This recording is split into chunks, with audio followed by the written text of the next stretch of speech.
I am the way, the truth and the life. As you know, for the past video we talk about fear, and then we talked about the fear of the Lord. To understand what about the fear of the Lord, you gotta know where the fear come from.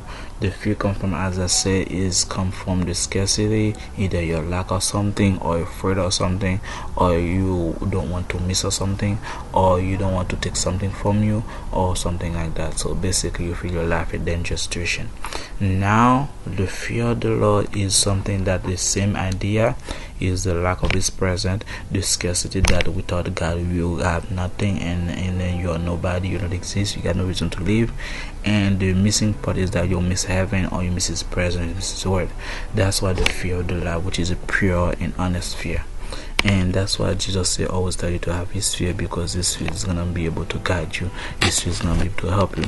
In order to fear the Lord, you got to know Him. For example, the kids fear their parents because the kids know their parents is entitled to the weapon. The parents has their knowledge, they have their weapon necessary to take them out from this situation, and they struggle able to help them. And on top of that, their parents also can get them a good whooping if they're behaving badly. So it's the same thing with the fear of the Lord. The fear of the Lord is like a parent. That's why Jesus said, I know the Father knows me. So He called God is the God which is at the Father. Same thing for us. That's why He called Jesus our brother, because now you become with one with the Father through Jesus Christ. So now it's at the Father, because now you fear your Father which is in heaven.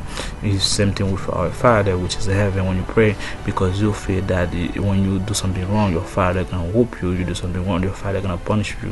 When you do something wrong, your Father gonna be able to confront you. And then on top of that, there's consequences that you don't want to deal with. On top of that, you don't know what kind of consequences your Father is gonna be planning for you, and most of the time the consequences end up with you crying, with your hurting and stuff like that, bruises and stuff like that. So basically you fear that your Father, because the consequences will be very dramatic, and you will to be able to see that more people gonna see that the consequences of your action. So that's why when you have the fear of the Lord, you don't want to upset Him. You don't want to do the thing that doesn't like. You don't want to do something that is not pleasing to Him, because once you do, you know the Father gonna be angry. And most people knows live in the two household, because they know when the Father is angry, like their house is on fire, because no one is in peace, because the anger of the Father is ruthless. So basically it's very brutal.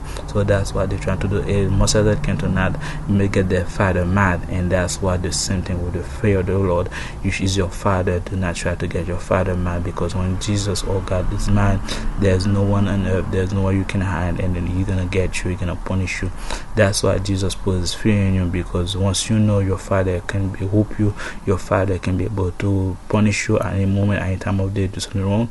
Now you fear Him, so you're gonna walk accordingly. You're gonna do what you gotta do for Him to not get on your bad side. So basically you're able to enjoy life, you're able to be more uncooperative, you're able to listen more. And that's when now, because of your faith in Him, so now you fear Him, because you know your Father did so many things for you. Because now it's at one point you decided to be selfish and then ignorant and then bitter, and then change your personality, the Father will be able to kick you out of the house and be able to disown you. So do you want that? Because most people that disobey God, so basically they cast out on the hell, they being punished, or basically God send them to hell punishment. So basically they lose their soul. So that's why it happened.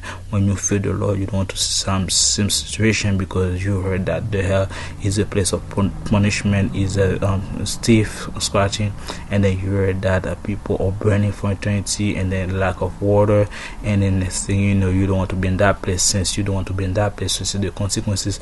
Your Father can kick out someone in the house, and then you can have eternal life, and instead of have eternal punishment, now you feel like, oh, I don't want to be that person. So basically you want to be obliged or obedience to Him. That's why God said obedience is more than sacrifice, because when you're very obedient, you show that you fear Him, you feel that you love them, and more likely the more fear you have in them, the more you're gonna be able to listen, and then the more gonna show his love and pour love him, and the more you can feel secure and trust him. That's why I tell people, search for the fear of the Lord, because the beginning of wisdom, because you know that what's good or what's not good.